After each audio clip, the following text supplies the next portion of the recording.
Assalamualaikum and very good evening to our respected lecturer, Associate Professor Dr. Azam Osman and my dear friends. Today, my group will be present about one of a good topic in human resource management as internal employee relations. Before we begin, I would like to introduce the members of Group 1, start with our group leader, Brother Muhammad Azwan bin Muslim, Hafshamno bin Abdul Hamid, Miss Lina binti Ahmad, Nurul Akmal binti Baharudin, and Mim Mardia Hayati binti Abdurrahman. Under this topic, there are the contents that will be presented by members. The table of contents first is about introduction, second, discipline and disciplinary action, third, grievance handling, fourth, grievance procedures and process, fifth, summary, and last, references. The objectives of the presentation is first to explain the definition and the importance of internal employee relationship, second to explore, understand and identify essential components of an organizational justice system or human resource justice structure, third to explore and understand the steps in a typical grievance procedure, and last to discuss and explain the direct attention to administrative implications of tenure privilege, academic freedom, and the justice system. So here we can say that those human resource management activities associated with the movement of employees within the organization. Employee relations is a sub-function of department that is usually within the HR or legal function of an organization. The employee relations function is generally tasked with first developing workplace policies about employee conduct, second, investigating any allegations of improper conduct such as sexual harassment or discrimination complaints, and third, handling grievance and resolving disputes that may arise between employees or between employees and management. Thank you, Sister Mardia. I'm Nurul Akmal Baharudin will present under the topic Discipline and Disciplinary Action. Under this subtopic, we will look at what is the meaning of internal employee relationship, the importance of internal employee relationship, and discipline and disciplinary action. According to PROM 2005, employee relations comprise a plan of work with its concerns with sustaining employer-employee relationships that contributes to satisfactory productivity, motivation, and morale, while Entroria 2003 indicates employee relation means managing employer-employee relationships. It involves the company's effort to prevent any misunderstanding that originates from situations at work. I deduct that employee relations is the fault put forth by an employer through public relations office to ensure that its employees are happy, productive, and enthusiastic in their daily work. We look at why internal employee relationships are important. First, employee relations as parts of public relations. Their function as ambassador of our mission. Former CEO of General Motors GM who identified employee relations as the top 3 priorities since it is so crucial to organizational success, while Waterman Jr. 2010 in his journal In Search of Excellence puts it an organization's most important audience are, has been and always will be its employees. He continues to say that when your employees are not advocating for you, you are in trouble. In our educational context, such a statement, I teach at that school, it has got problems. It gives a bad perception of the school organization. It requires employee experience and expertise. Organizations need skill of employees to achieve the mission and vision of the organization. Third, decreases the expenses of providing training to new employees. This decreases the expenses as the cost, time, and effort of replacing a worker is far greater than maintaining the existing workforce. Good employee relations result in increased morale as the employee is more engaged in his work. Other than that, it can creating a harmonious work environment. And the last, it can give positive impact on others. Employees who are engaged, happy, and motivated tend to make a positive impact on others. This ultimately increases the revenues and profit margin of an organization. Educational context, schools that have talented teachers can contribute to school development. Good relations between principal and teachers can increase the work ethic among teachers and contribute harmonious work environment. And the teachers who have work ethic can inspire other colleagues. Now we jump to discipline and disciplinary action. According to Oxford Dictionary, discipline is the practice of training people to obey rules or a code of behavior using punishment to correct disobedience, while disciplinary action refers to invoking a penalty against an employee who failed to meet organizational standards. There are two types of disciplinary action procedures. There are formal procedures and informal procedures. Formal procedures refers to officially documented in the company books and followed closely by the employer, while informal procedures refer to usually handling by reporting managers or team leaders unprofessionally or can be considered as an official warning. Senior government staff are empowered to take disciplinary action based on Peraturan 38 PUA 355/1993 that contained in Perlembagaan Persekutuan Peraturan-Peraturan Lembaga Tata Tertib Perkhidmatan Awam 1993.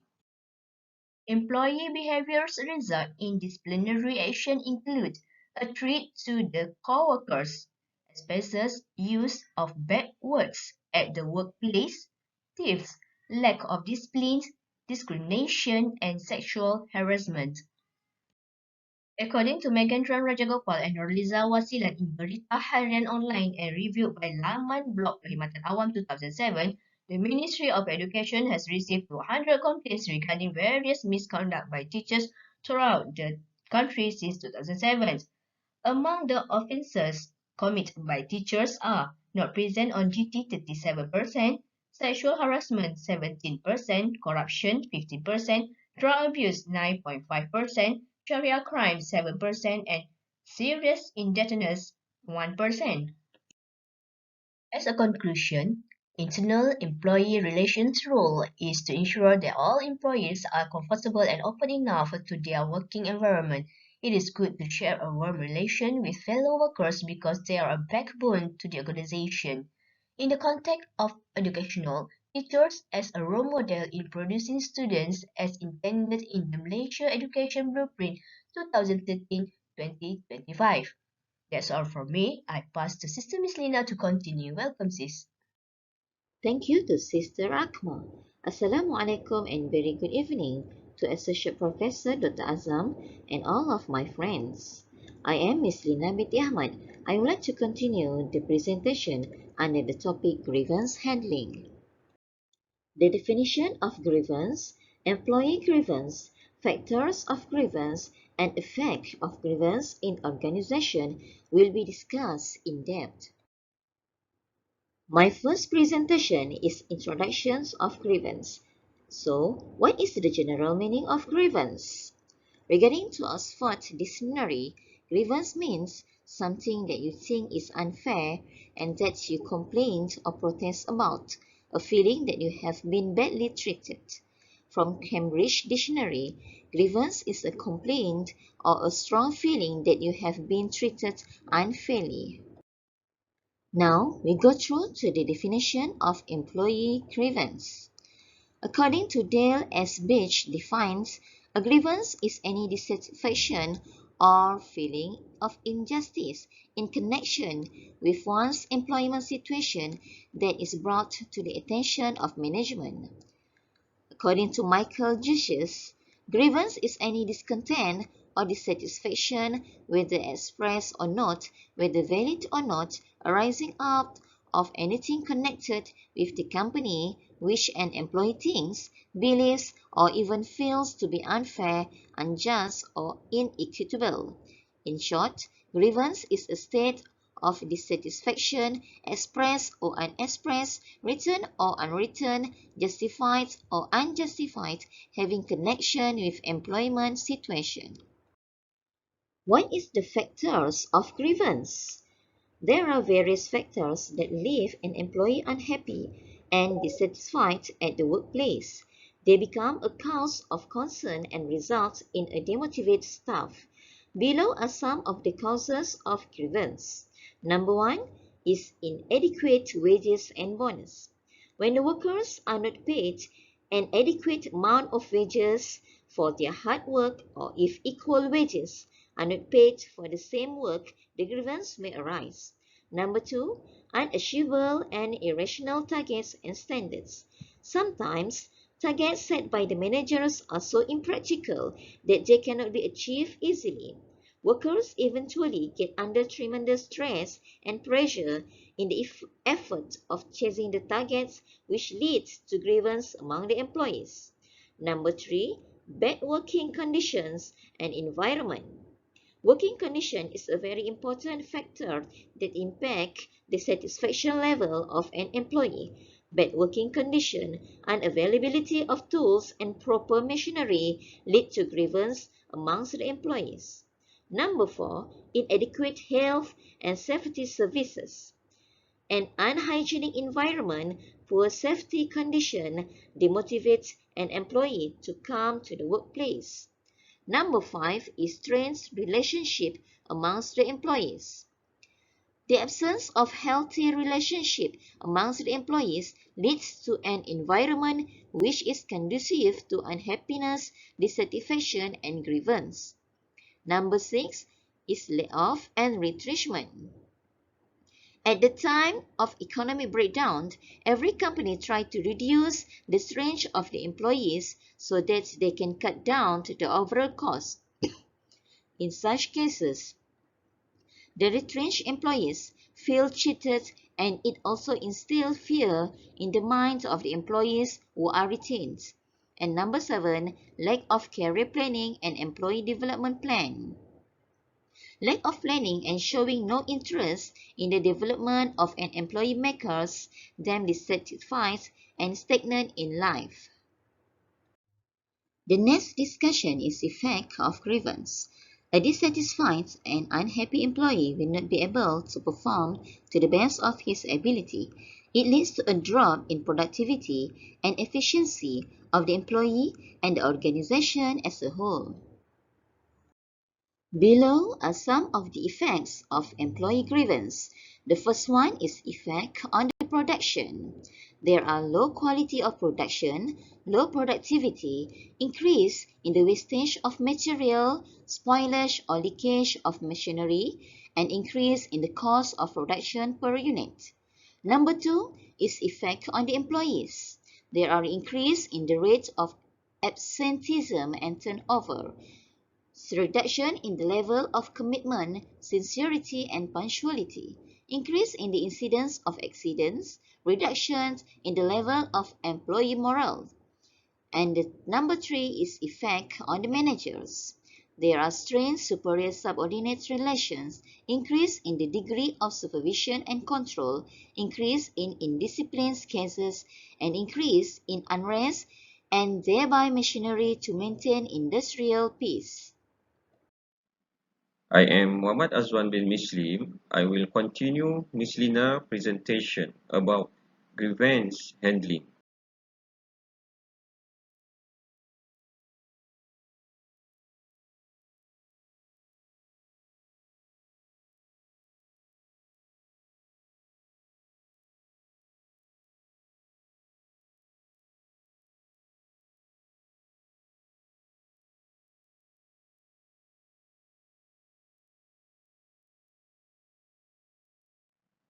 I will discuss about steps in grievance handling and benefits of grievance handling.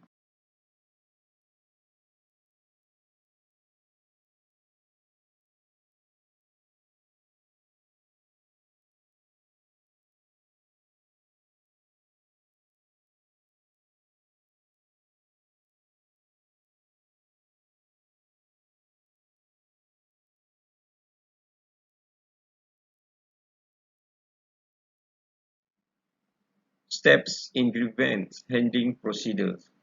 At any stage of grievance, The dispute must be handled by several members of management, and grievances need to be resolved immediately at the first stage itself. Following measure will provide guidance to leaders who deal with grievance. First, acknowledge dissatisfaction. Management attitude toward grievance is important. They should focus on grievances, not turn away from them.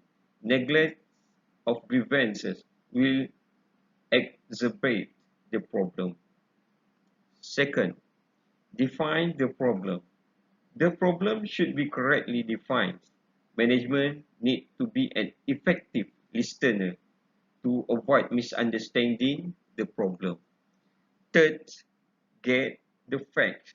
The fact behind the complaint need to be obtained even if the grievance result is a feeling of displeasure. Besides, the information for each grievance should be recorded in a structured and neat manner. Number 4, analyze and decide. Based on the facts obtained through various sources, the decision will be made even if it relates to management. The resolution of grievances gives the management the opportunity to correct themselves and thus create closer to the employee. And the fifth, follow up. Decisions taken must be followed by earnestly. Attitude of the employees must be studied to see whether they are satisfied with the decision or not. Appropriate measures should be taken if the employee's response is not as expected. Next slide is 8 steps to handle employee grievance. First, create the system. The first thing is to set up a grievance recovery system for your organization to help your employee make complaints and grievance so that you can resolve them. The grievance procedure must be added to the contents of the employee handbook so that all can easily access it. There should be an officer responsible for receiving grievance. The place of complaint should also simple and accessible to all. Since it may involve personal matter, it is important to focus on confidently when dealing with the employee grievances. The complaint submitted must be followed up in a timely manner. That is no issue should be postponed for a long time. Number 2, acknowledge the grievance. Officials who receive complaint need to be good listeners rather than talking a lot while receiving employee grievances. Such grievances are not necessary at the time worrying about the decision being taken in the right direction. Tell your employee that you have received the report and are ready to do something about it. Number 3, investigate. Not all issues qualify to be heard. In general, it is important to study whether the grievance is valid or not. Ask about an incident or situation and gather any relevant information. It may not necessary, but if the matter involves other staff, they need to be informed and given the opportunity to explain themselves and present their own evidence. Once the investigation is over, you can arrange a formal meeting. Number 4, hold the formal meeting. The employee with the grievance and all the relevant parties should be called to present in the formal hearing. The employee can put forward any evidence that back up the complaint and explain how they would like the problem to be resolved. Later on, you can circulate the minutes or the meeting notes. Number 5, take your decision and act accordingly. Next, the decision-making phase. Once all the information has been collected, the information should be carefully checked. A decision should be made. The decision of the grievance may be accepted in whole or in part of or rejected altogether.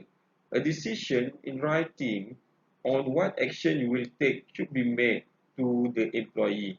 At the same time, employee advice and on how they should deal with a similar situation in further. Number 6, appeal process. Employee may not accept the decision that has been decided and they have the right to appeal. Here again, your grievance policy should outline the term and condition of the appeal process. It should begin with a letter of appeal written by the employee informing them why they want the decision to be reconsidered. To ensure impartially, the appeal should be heard by the manager or other supervisor who is not part of the first meeting. An appeal hearing with new evidence should follow this. The same decision should be informed to the employee in writing. If the employee is still not satisfied, it can be taken to the next level. Number 7, review the situation. It is good to look again at your result objectively. If the employee is happy with the resolution, it can replace the employee trust in the organization. That is the benefit of implementing a quick and effective grievance procedure. And the last one, number 8, approve the main cause of grievance. Your aim is to go for a long-lasting solution. That is, a formal complaint should be addressed once and for all. This prevents your employee from coming back again and again with the same issues. The key solution here lies on identifying the root cause of the problem and making sure to solve the problem completely with the scope of adjustment if necessary. Next, benefit of grievance handling procedures. According to Jackson 2000, further benefit that will accrue to both the employer and employees are follows. Encourage employee to raise concern without fear or reprisal. It provides a fair and speedy means of dealing with complaints. It prevents minor disagreements developing into more serious disputes. It saves employee time and money as solutions are found for workplace problems, and it helps to build an organizational climate based on openness and trust. Assalamualaikum warahmatullahi wabarakatuh and good evening. Thank you, Brother Azwan. I am Hafsham Nur bin Abdul Hamid. We'll continue our group presentation with the topic Grievance Procedures and Process, the application in school context. Model Grievance Policy and Procedure for School. The grievance policy, procedure, and guidance have been developed to ensure that employees, managers, and organizations are clear about their individual roles and responsibilities for raising and resolving grievances in the workplace. Anyone working for the school may at some time have problems or concerns about their work, working conditions, or relationships with colleagues that they wish to discuss. It is also clear that it is in the school's interest to resolve problems before they can develop into major difficulties for all concerned. The problems or concerns relate to perceived unacceptable behavior, hence the development of this policy, and in conjunction with the school's behavioral standards in the workplace guidance, as this guidance defines unacceptable behavior and identifies strategies that everyone can use to overcome the debilitating effects of such behavior. A grievance is a concern, problem, or complaint that an employee raises with the school. Issues that may cause a grievance include terms and conditions of employment, health and safety, work relations, bullying and harassment, new working practices, working environment, organizational change, and also discrimination. The general principles. Grievances should be raised at the earliest opportunity after the incident or issue arises, and every effort made by the employee and the line manager to work at resolving their concerns promptly and informally where possible and appropriate. This approach has many advantages as it enables early and effective resolution and minimizes disruption at work.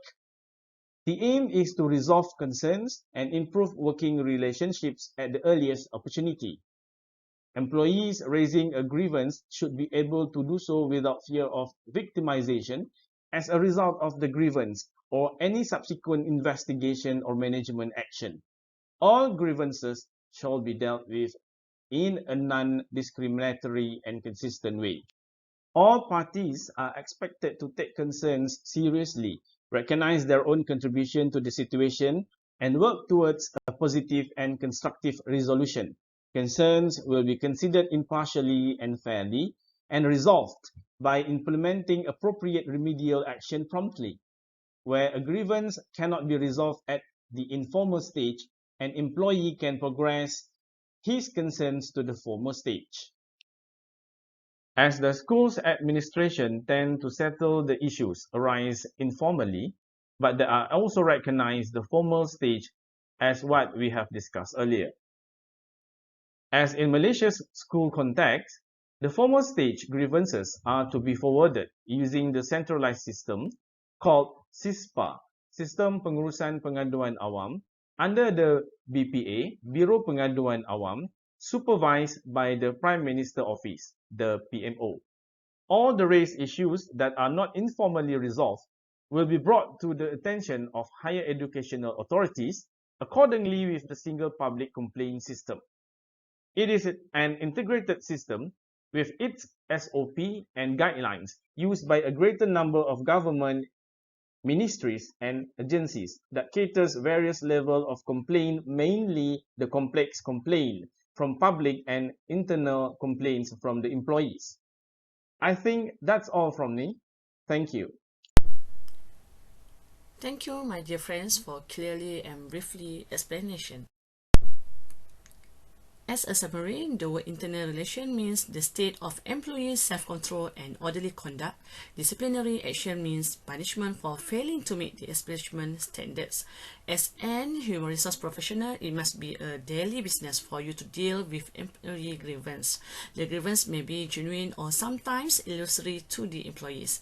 If not resolved on time, it can lower employee morale, kill inefficiency, and increase absenteeism. Every complaint needs careful and proper handling. Your primary aim should be in dealing with grievance informally. However, if the criticism is severe, an employee might raise a formal grievance. Every company should have a grievance policy to let employees know the process and time limits. The successful preparation of a grievance procedure requires the maintenance of sufficient records, experience, and fair treatment to all. The Human Resource Department reserves the right to revise the same as necessary and appropriate in the event of any circumstances where the process may need to be modified for the better. Thank you.